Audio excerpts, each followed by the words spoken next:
They've been a hot team at home all year long, and especially in SEC play. They did a terrific job of defending us. They denied, when they were one pass away, they were physical. They did a good job of defending us at the three-point line. They made it tough on us for us to score inside. We didn't help ourselves by the way we didn't take care of the ball, especially in the first half. I haven't coached many teams that didn't have an assist by halftime. But give them credit.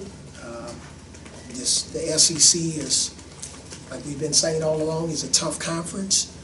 It's the best that it's been in years, and we got to be able to rise to the challenge, especially on the road.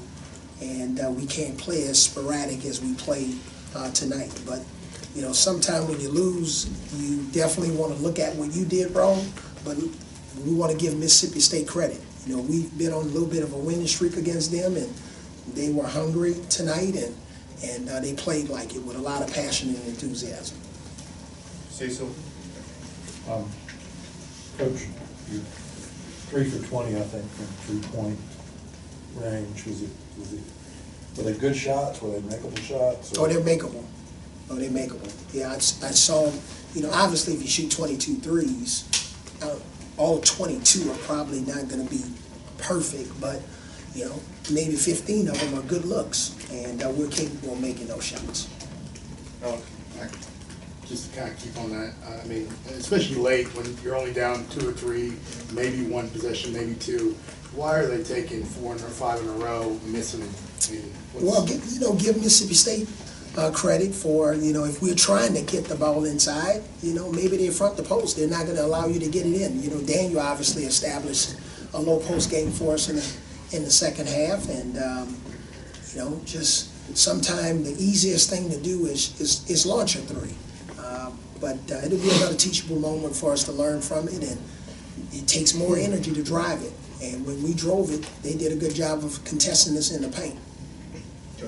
Avery, how much did not having Daniel on the floor as much as you did, him fouling out so quickly? Well, I thought, Dante held his own. I think both of those guys did, brought some energy there in the second half especially. We talked about it at halftime, and but definitely establishing Daniel offensively was a good thing for us in the second half. And, during that stretch, we needed him on the floor. Dante kind of banged his wrist again, and, we just had to take him out for a minute, and Daniel was our only option at the time.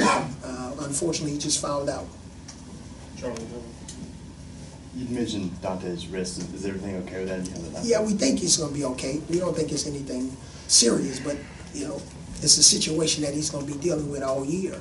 He had surgery on it, and I don't think it's going to be 100% until, he has 4 to 6 weeks to rest it.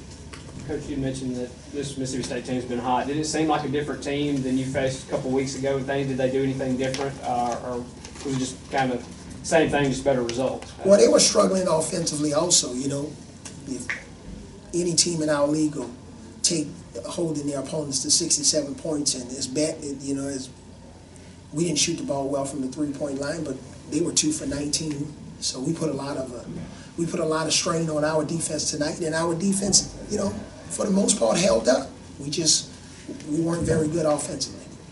2 more questions, Alex. You kind of opened in your opening statement, but just 3 assists the entire game, nothing in that first half. I guess, what do you attribute? Was there an issue with ball movement? What do you kind of attribute that to? Well, I think sometimes, when you get to the free throw line as much as we did, especially in the first half, we'll make a great read, throw it to the open man, and as he's going to the basket, he gets fouled. So you're not going to get an assist on those plays. But, when you get to the free throw line 30 times on the road, that's pretty good. But there are other times that, we just kind of threw the ball away carelessly, and that's something that we got to improve on. Last question. I think you got into the bonus with 12 minutes left in the second half. Is it more discouraging to see guys, like you said, kind of take the easy way out, hoist a 3 instead of just driving and drawing fouls? I just got to do a better job of communicating the message. We've had a game like this before at home where we've gotten into the bonus early in the second half, and we just didn't have that extra bounce and boost and the type of energy and resiliency to keep putting pressure on the defense. And then if you put pressure on the defense, you'll get those really wide, what we call wide open threes. But we got to make the wide open ones, and but we just can't take the easy way out. It's something that we got to continue to work on. And when we drive, we have to do a better job of spacing the floor. Sometime when we drove tonight, there were 3 guys standing in the paint or 2 guys standing in the paint, and the spacing wasn't where it should have been. You know, we had a critical turnover there at the end of the game. We drove, and we didn't get to the other 4 guys didn't get to their spots. So we'll watch it on film. They'll realize, you know, how we have to improve, and we're going back home and playing against a really hot Tennessee team, and our last time that we were at home, we didn't do so well, so hopefully we'll be able to bounce back, and Coleman Coliseum will be packed on Saturday. Thank you, Coach.